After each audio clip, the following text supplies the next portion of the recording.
Déjame adivinar, seguramente te pasan alguna de estas tres cosas. 1. No puedes irte a la ducha sin música. 2. Te parece raro o incluso humillante salir a tomar un café en soledad. 3. Cuando te encuentras en silencio absoluto o en aburrimiento, te incomodas y buscas de inmediato qué hacer, cómo distraerte. Si ninguna de estas tres son tus situaciones, igualmente te invito a quedarte en este video, ya que esto no va a ser un paso a paso de cómo aceptar y entender a la soledad, ni tampoco un video de intento ser tu gurú, sino que simplemente será un video donde tú y yo vamos a profundizar sobre esta temática, la soledad. Este será un espacio donde vamos a profundizar sobre esa soledad, donde vamos a analizarla desde distintos puntos, desde distintos ángulos y claramente enlazándola con la literatura, ya que este es un canal literario donde le damos amor a los libros y en donde no nos quedamos solamente con reseñas, sino que vamos más allá. Traemos esos conceptos que abordan en los libros y los traemos a la mesa para hablar de ellos globalmente. Agarra tu taza con café, el té, el postre, el snack o lo que quieras para que comencemos a hablar sobre esta temática tan importante. Al terminar este video vas a llevarte muchas recomendaciones de autores, de libros,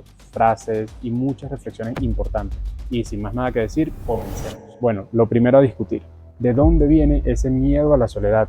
¿Por qué nos incomoda tanto quedarnos solos? Existen tres razones que considero las principales causas: las raíces evolutivas, la construcción social y el miedo a enfrentarnos a nosotros mismos. Veamos este primer punto, las raíces evolutivas. En la prehistoria los humanos eran seres sociales por naturaleza, pues esta supervivencia dependía del grupo, ¿cierto? Estar solo significaba mayor vulnerabilidad frente a depredadores o falta de recursos. Yuval Harari, en su libro De animales a dioses, nos habla e invita a reflexionar sobre cómo la evolución ha moldeado nuestros comportamientos humanos al día de hoy, incluido este miedo a la soledad. Este temor, aunque lo parezca, no es simplemente una construcción moderna, sino que tiene profundas raíces en nuestro pasado evolutivo. Este autor también menciona cómo los humanos con el tiempo fueron desarrollando no solo habilidades físicas, sino también narrativas y emociones que los mantenían unidos, ya que el rechazo social o esa exclusión del grupo no era simplemente una razón para deprimirse o algo humillante como lo es hoy en día, sino que era sentencia de muerte directa. Es por eso que incluso hoy en día ese miedo a la soledad, al rechazo, a la exclusión, genera una reacción emocional tan intensa, a pesar de que en la actualidad el peligro físico ya no es relevante en el mismo sentido, pero es que el cerebro humano lo sigue percibiendo como una amenaza existencial. Así que créeme que es normal que el estrés pueda causar esa sensación de ansiedad, de estrés, de frustración. Y antes de pasar al siguiente punto, te voy a dejar con esta frase del mismo libro. La cooperación social es nuestra clave para la supervivencia y el dominio. Sin ella seríamos animales insignificantes. Hablemos ahora del segundo punto, la construcción social. En la modernidad, la soledad ha sido codificada como algo indeseable, casi incluso como un fallo personal. En el libro La sociedad del cansancio de Byung-Chul Han, el autor profundiza en cómo el capitalismo y el individualismo contemporáneo han contribuido a esta percepción, transformando la soledad en una experiencia casi patológica, como si al verte una persona pudiera decir: ah, mira, es que este padece de soledad, como se diría de la depresión o de alguna enfermedad. Ilógico, ¿no? Lo que hace el autor en este libro es reflexionar sobre cómo todo esto es una simple mentira, es una construcción social moldeada por esas exigencias de una sociedad que está súper, hiper conectada, obsesionada con la productividad. Pues señala que vivimos en una sociedad del rendimiento, en donde el individuo es forzado y empujado constantemente a ser súper productivo, visible, de máximo rendimiento. Porque claro, la soledad, como no genera un valor económico ni tangible, es percibido como una pérdida de tiempo, como una amenaza. Estamos claros en eso. Estamos constantemente rodeados del me gusta, las notificaciones, los mensajes, toda esa saturación, pero es que en realidad esa hiperconexión no nos satisface realmente. Muchas veces carece incluso de profundidad, son simples interacciones vacías, por más que parezca que estamos rodeados o acompañados. Aquí una frase muy potente del libro. Hoy, el hombre se explota a sí mismo creyéndose libre. Es víctima de una coacción que ya no percibe como tal.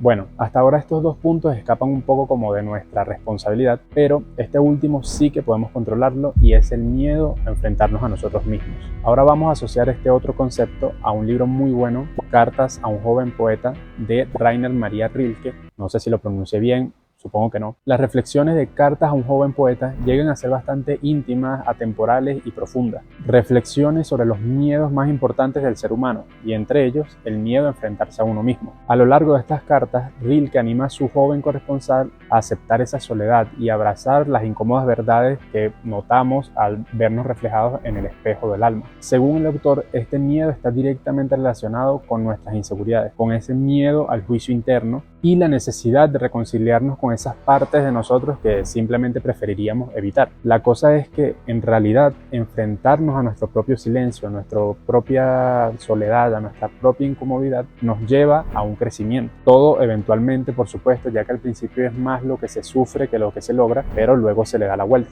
Rilke dice: la soledad es grande, pues es difícil.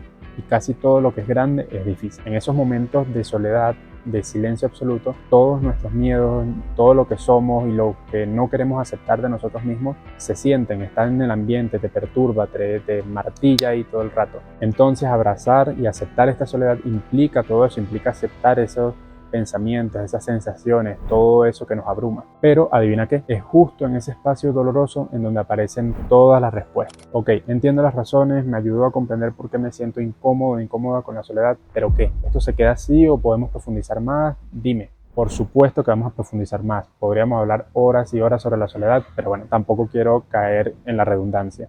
Así que antes de hablar de cualquier otro concepto, déjame introducirte a autores que profundizan bastante en esta temática. Bien, entonces, ¿cómo exploran Albert Camus, Murakami, Virginia Woolf y Kafka en la soledad? El primero, Albert Camus, desde el existencialismo y el absurdo. Desde el existencialismo, Camus analiza la soledad como una consecuencia de buscar respuestas en un mundo indiferente. En sus obras, los personajes suelen enfrentarse a un vacío existencial que los hace aislarse de las personas, pero que al mismo tiempo los impulsa a empezar a tomar decisiones mucho más auténticas. Por ejemplo, en el libro El extranjero, la soledad del protagonista es tanto externa como interna. Simplemente vive en un aislamiento social que lo separa de todas las normas sociales. Su indiferencia ante la muerte de su madre y esa expectativa que tiene sobre las personas lo hace convertirse en un extraño para la sociedad. Este tipo de soledad la utiliza Camus para reflejar esa constante lucha por encontrar sentido en un mundo carente de significado. Y esta soledad existencial se presenta como una oportunidad para aceptar la libertad de vivir bajo nuestras propias reglas. Este es únicamente su punto de vista, claro, no tienes que estar de acuerdo con él del todo, por eso estamos abordando distintos puntos de vista desde distintos autores, únicamente para que exploremos todo desde un punto de vista como más general, como viéndolo desde arriba, y de ahí cada quien decidirá por dónde irse. El segundo autor, Haruki Murakami, lo tengo por aquí conmigo. Murakami retrata la soledad como un espacio introspectivo en donde los personajes encuentran consuelo, pero también donde enfrentan sus propios vacíos internos. Sus personajes por lo general suelen ser personas extrañas, solitarias, que habitan en un mundo onírico y que están en esa búsqueda de una conexión emocional que muchas veces se vuelve inalcanzable para ellos. Si hablamos de su obra más famosa, ojo, no la mejor, sino la más famosa, Tokyo Blues, el protagonista lidia con una soledad profunda, al mismo tiempo con el duelo y con esa incapacidad de poder conectar profundamente con las personas. La soledad de Murakami casi siempre es un lugar de transición, donde sus personajes exploran esos miedos y deseos que tienen antes de enfrentarse al caos de la vida, donde por doloroso que sea el camino, se termina convirtiendo en una reflexión sobre el lugar que ocupan en el mundo, sobre ellos mismos, sobre lo que realmente quieren representar como personas, donde por doloroso que sea el camino, se termina convirtiendo en una reflexión sobre el tiempo, sobre ese lugar que habitan en el mundo y sobre su misma identidad. La tercera es Virginia Woolf. Virginia Woolf explora la soledad desde una perspectiva bastante profunda y psicológica, especialmente en el contexto de la vida de las mujeres. Similar a Murakami, sus personajes exploran como esa identidad, ese valor que tienen como personas, lo que pueden aportar, el espacio que ocupan en este mundo. Por ejemplo, en La señora Dalloway, la protagonista experimenta una sensación interna de soledad a pesar de estar rodeada de personas. Aquí vemos la diferencia con otras soledades que plantean otros autores, ya que en este caso no es por aislamiento, sino más bien una soledad psicológica, una soledad emocional. También se nos muestran los pensamientos fragmentados, esos recuerdos del pasado que muchas veces son una carga, pero que al mismo tiempo nos sirven como una forma de autocomprensión. La soledad de Woolf se conecta con ese deseo de escapar de las restricciones de la sociedad, especialmente para las mujeres de esa época, pero en realidad aplica para muchos casos más. Y por último, pero no menos importante, tenemos a Franz Kafka. Kafka aborda la soledad desde la alienación y la frustración en un mundo totalmente absurdo, opresivo y burocrático. Sus personajes casi siempre se ven atrapados en situaciones que los condenan a una soledad ineludible, como lo es en el caso de La Metamorfosis. Tengo esta edición aquí como toda escolar. Aquí el protagonista convertirse en un insecto gigante, supongo que sabrás de qué va este libro, pero bueno, básicamente se trata de una persona que se transforma en un insecto gigante y aquí se ve entonces inducido en una soledad tanto interna como externa, distinto a lo de Virginia Woolf, por ejemplo. Su familia lo rechaza por ser diferente, incluso le temen.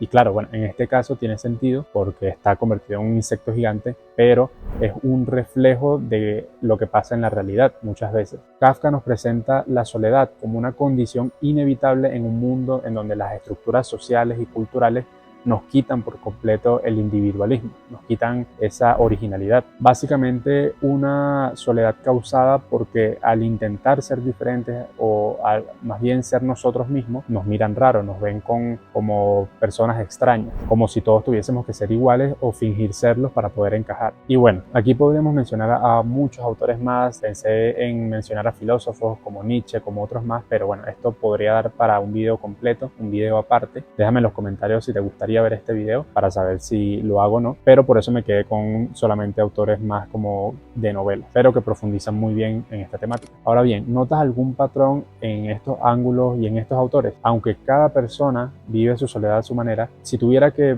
resumirlo y encasillarlo en algo, diría que existen dos tipos de soledades: la soledad inducida y la soledad elegida. Y aquí ya entramos a otra temática. La soledad que se elige normalmente nace de ese deseo de desconectarse de la gente para conectarse con uno mismo. Es un estado que da pie a la introspección, a la creatividad, al crecimiento, a todo lo bueno. En los libros también nos presentan a este tipo de soledad como una oportunidad de transformación. Por ejemplo, en Walden, Torao opta por irse a vivir solo a la naturaleza durante 2 años enteros, mi sueño. Y este aislamiento autoimpuesto le permitió observar la belleza de la naturaleza, de las cosas simples, y obviamente mirar durante mucho tiempo y con mucha calma dentro del mismo. Y otra vez, en Cartas a un joven poeta, se nos muestra la soledad como algo necesario para cualquier proceso creativo. Y nos deja con esta frase: ama tu soledad y soporta el dolor que provoca, porque aquellos que están solos son los únicos que pueden crear. La soledad impuesta, en cambio, es el resultado de factores externos, como el rechazo, el abandono, la alienación. Contrario al punto anterior, en los libros nos los presentan a sí mismos como un momento o un lugar de sufrimiento, de frustración, aunque también como un detonante de revelaciones profundas. Por ejemplo, en Frankenstein el monstruo sufre una soledad inducida, ya que es rechazado por su aspecto al ser un monstruo claramente, pero esto lo lleva a la desesperación, a la frustración, a la ira y finalmente a la tragedia. Vistas estas dos formas de soledad, creo que podemos llegar a una conclusión. Simplemente hay personas que encuentran en su soledad un descubrimiento, comienzan a entender qué hay dentro de ellos, cuál es ese valor que tienen como persona y cuál es ese propósito que quieren para su vida. Eso los lleva a un proceso de transformación positivo en donde comienzan a hacer cambios, en donde comienzan realmente a llevar las riendas de su propia vida, gracias a estos momentos de soledad y de silencio. Y luego hay personas que se hunden en la soledad desde lo negativo, se encuentran con un abismo existencial que los hace simplemente tocar fondo, que los lleva a la depresión, a la frustración, a ver esa soledad como una desgracia que los va vaciando poco a poco. Y esto repercute en su vida social, en su día a día, en sus relaciones, en todo. No logra conectar profundamente con las personas. Así que esa soledad inicial lo convierte en una persona que atrae aún más soledad, irónicamente. Aún así, el hecho de tocar fondo muchas veces termina llevando a un descubrimiento y por consecuencia a una transformación. Esto lo podemos ver, por ejemplo, en este libro, Los años de peregrinación del chico sin color, de Murakami también. Por lo que podemos decir que cada tipo de soledad, en su mayoría de veces, termina llevando a algo positivo, al autoconocimiento, a la transformación, aunque al principio pueda empezar como algo que escapa de tus manos, que una soledad inducida, o bien pueda ser elegida, pero termina llevando a lo mismo en su mayoría de veces. En fin, la soledad es necesaria, sumamente necesaria para crecer. Y no te hablo de vivir como un ermitaño ni nada de esto, no es que nos vayamos a la cueva y nos encerremos ahí sin contacto con otras personas durante toda la vida. Pienso más bien que se puede vivir en equilibrio, con una vida social normal, regular, pero que también podamos tener nuestros tiempos para soledad, para estar en silencio y estar sin ningún tipo de distracción. Si este video tuviera una conclusión final, una reflexión final, quisiera que fuese esa importancia sobre un equilibrio. Así que veamos esto antes de finalizar. El equilibrio entre la soledad y la vida social es un tema fascinante que ha sido explorado por autores como Hannah Arendt, una autora que en su libro La condición humana explora cómo cada una de estas experiencias, las experiencias sociales y de aislamiento, son necesarias cada una de ellas. y mencionando que cada una cumple un propósito distinto. Por una parte, Hannah ve la soledad como una oportunidad para reflexionar sobre uno mismo, un espacio para explorar nuestros sentimientos sin esas interrupciones del mundo. Pero por otra parte nos habla de la importancia de la vida social para explorar nuestras ideas, compartirlas y entenderlas mucho mejor, ya que es en la interacción con otras personas en donde encontramos sentido a esas cosas que encontramos en los momentos de silencio, así como también evitamos caer en un aislamiento que nos desconecte de la vida compartida. Entonces la conclusión que nos brinda esta autora y con la que también concuerdo yo es que no se trata de elegir entre una a la otra, si quedarnos con la soledad o con la vida social, con las distracciones y todo esto, sino encontrar ese equilibrio entre una vida social activa pero real, nada de estas cosas de que mencionamos como el bombardeo de notificaciones, mensajes, toda esta dopamina instantánea, sino hablo de conectar con personas, familiares, conversaciones reales, pero que al mismo tiempo puedas sacar tiempo para dejar todo a un lado y simplemente sentarte contigo mismo y afrontar todas esas cosas que tenemos dentro y que guardamos siempre. Y por otra parte, te diría, una reflexión a la que llego con todo esto es que también quitarnos esa mentalidad de que la soledad es algo malo, cuando es todo lo contrario. Salir a tomarse un café solo no tiene nada malo, puedes celebrar un logro personal contigo mismo, puedes simplemente querer estar disfrutándote de una simple taza de café contigo en soledad, reflexionando, y aunque todos los demás a tu alrededor hayan salido con amigos, con su pareja, con su familia, no pasa nada, en otro momento puedes hacer tú lo mismo, es simplemente alternar. Nosotros también merecemos regalarnos esos momentos de desconexión, de ir a un parque, abrazar un árbol, un spa, masaje, todo lo que sea para nosotros mismos también. Bueno muchachos, hemos llegado hasta el final de este video, espero que haya sido de mucho valor para ti. Yo estoy aquí, bueno, con la voz ya cansada, pero feliz de haber podido tocar este tema que me parece tan importante y que debería seguir profundizándose en él. Como bien te dije al principio, yo no te voy a dar las respuestas aquí, fíjate que todo lo hablé desde la experiencia de los autores, de mi investigación y algunas cosas desde mi experiencia propia, pero humilde. No soy un gurú, no soy una persona que te va a decir qué hacer, simplemente te doy esa dirección por donde puedes investigar los puntos de vista de cada autor para que tú decidas por dónde irte y seguir. Te invito a leer los libros de esos autores que te gustaron, a seguir encontrando más respuestas en esa misma temática. Si eres una persona que te da mucho miedo esa soledad, si te identificaste con los primeros 3 puntos que mencioné al inicio del video, te invito a que poco a poco puedas ir acercándote a esa experiencia progresivamente, que no sea de un momento a otro lo mismo, no te vayas a volver un ermitaño de un momento a otro, pero sí que poco a poco puedas irlo incluyendo en tu ritmo de vida. Si te gustó este video, te invito a dejar tu comentario, no solo para saber que te haya gustado, sino también para que puedas aportar cualquier cosa que quieras sumar a todo lo que yo dije, a lo mejor otra recomendación, otro autor, otra frase que te haya marcado la vida o incluso tu propia experiencia personal respecto a la soledad. Dejando tu comentario, tu like, suscribiéndote y ayudando a que YouTube pueda seguir promocionando este video, me ayudarías a crear más conciencia, a llegarle a más personas, a entender un poquito y profundizar más en esta temática. Así que gracias por quedarte hasta el final y nos vemos en el próximo video. Chao.